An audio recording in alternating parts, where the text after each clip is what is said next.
সব guys welcome back to the মেন্টেভার showroom. তো চলুন একটা নতুন ভিডিও নিয়ে চলে এলাম। এটা আছে নিউরালটেক কুইড। গতকালের ভিডিওতে আপনি দেখেছেন এটা 2016 সালের গাড়ি আছে, ফুল অরিজিনাল পেটের গাড়ি আছে। এটা কভার থেকে শুরু করে ঠিক আছে, টাকাটা একদম নতুন ব্র্যান্ড নিউ কন্ডিশনের টায়ার আছে। তো এই গাড়িটা আমি দাম বলেছিলাম 1.5 লাখ টাকা। ঠিক আছে, দাদারা এসেছেন অনেক দূর থেকে, আসার পরে এখানে কিছু নেগোসিয়েশন করা হয়েছে। শেখ মশিউর রহমান। কোথায় গেছেন? আমার বাড়ি গোয়ালপোতা। গল্পটা। আচ্ছা, গাড়িটা কত টাকার মধ্যে হলো? গাড়িটা 1,45,000 টাকা দাম হলো, তার মধ্যে 45,000 ডাউন করলাম এবং 1 লাখ টাকা আমরা ফাইন্যান্স করলাম। দাদা একটু কিছু ইস্যু করতে পেমেন্টটা করতে পারি, এবং দাদা ডাউন দিয়েছেন 45,000 টাকা ডাউন দিয়েছেন, এবং বাকি 1 লাখ টাকা আমরা লোন করে দিয়েছি। ওকে, তো গাড়িটা আপনি নিয়ে স্যাটিসফাই তো? একদম খুবই ভালো, গাড়ি কন্ডিশন খুবই ভালো। হয়েছে তো? মানে গাড়ি আমরা চালিয়ে নিয়ে প্রথমে টেস্ট ড্রাইভে দেখলাম, সব কন্ডিশনই ভালো, কন্ডিশন খুবই ভালো। ইঞ্জিন, গ্লাস, ব্রেক, একটু যে লাইট সব আছে। আমাদের কাছে যা পেয়েছেন সেটা অরিজিনাল পেয়েছেন তো? একদম ডুপ্লিসিটি কোনো কাজ বাজ হয়েছে কেন? ওরকম কোনো কিছু দেখা কোনো প্রবলেম নেই, কোনো প্রবলেম নেই। তো আমাদের ব্যবহার আচার আচরণ কেমন রাখলো আপনার? সব দিক দিয়েই আমি 5 স্টার দিতে চাইছেন? একদম। আচ্ছা, ঠিক আছে। 5 স্টার, পুরো 5 স্টার। আমাদের টার্মিনালে লোকেশন আছে, ওখানে গিয়ে একবার স্টার রেটিং করে আসবেন। একদম।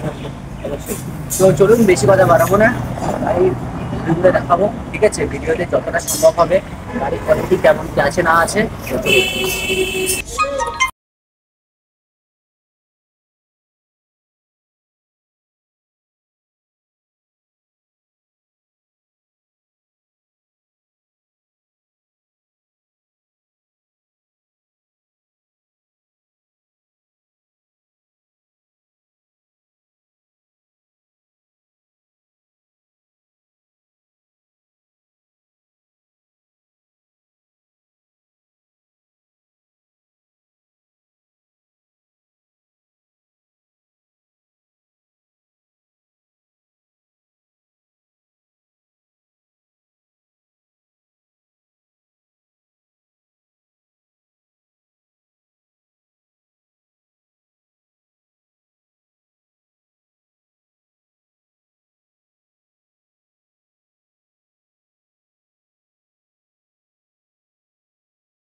সম্ভব হয়েছে ভিডিওর মাধ্যমে আপনাদের সামনে তুলে দেওয়ার চেষ্টা করেছি গাড়ির কোয়ালিটি কেমন কি আছে না আছে।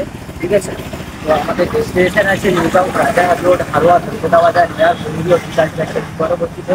ঠিক আছে, এবং স্ক্রিনে দেওয়া এই নাম্বারটিতে আমাদের কল করুন, যার মাধ্যমে ডিরেক্টলি আপনারা আমাদের সাথে কন্ট্যাক্ট করতে পারবেন যে কোনো প্রবলেম বা সমস্যার জন্য। ঠিক আছে, বারবার কোনো সমস্যার জন্য বা প্রবলেমের জন্য আমাদের নাম্বারটিতে ফোন করতে পারেন। গাড়ির রেট, গাড়ির কোয়ালিটি কেমন কি আছে না আছে সব কিছু আমাদেরকে বলবেন, আমরা সব কিছু আপনাদেরকে বলার চেষ্টা করবো এবং ভিডিও করে আপনাদের সামনে তুলে ধরার চেষ্টা করবো। ঠিক আছে, তো চলুন, আজকে ভিডিও এইটুকুই থাকলো। ঠিক আছে, নেক্সট কোনো ভিডিও, নেক্সট কোনো গাড়ির উপর আবার চলে আসবো।